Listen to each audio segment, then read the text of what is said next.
আসসালামু আলাইকুম গাইস, সবাই কেমন আছেন? আজকে আমাদের এই নতুন গাড়িটার টেস্ট ড্রাইভ চলতেছে।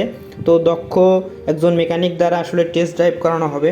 এজন্য মেকানিককে আমরা গাড়ির ভিতরে তুলে দিলাম যে ভাই একটু চালায়া দেখেন, টেস্ট টেস্ট দেন। আবার উনি কিন্তু এই গাড়িটা পুরোপুরি সেট করছে। আসলে এগুলো সাধারণ ড্রাম ট্র্যাক না, এগুলো হচ্ছে বুম পাম্প। এটার মাধ্যমে হচ্ছে অনেক উঁচু উঁচু বিল্ডিংয়ের ভিতরে আমরা রেডি মিক্সের যে মিক্সিং কার্যকলাপ এটা পরিচালনা করতে পারবো।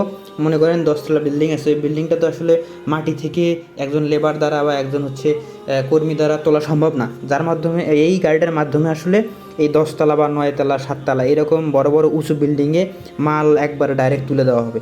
এই জন্যই আসলে এই গাড়িটা ইউজ করা হয়, এই গাড়িটা হচ্ছে ব্যবহার করা হয়। বাংলাদেশে খুবই কম পরিমাণ গাড়ি আছে, তবে এই গাড়ির মডেলটা হচ্ছে নিউ মডেল। মাত্র 2 মাস হলো মনে হয় গাড়িটা রেডি হয়েছে কোম্পানিতে, আর আমাদের কাছে আসতে আসতে আর 15 দিন সময় লাগে। একজন দক্ষ ড্রাইভার প্রয়োজন যে গাড়িও চালাতে পারবে এবং এই বুম পাম্পটা চালাতে পারবে। আমরা এমন লোককেই খুঁজতেছি। আপনার যদি অভিজ্ঞতা থেকে থাকে তাহলে আমার এই ভিডিওর কমেন্ট বক্সে অথবা ইনবক্সে যোগাযোগ করতে পারেন। ধন্যবাদ, দেখা হবে পরের ভিডিওতে।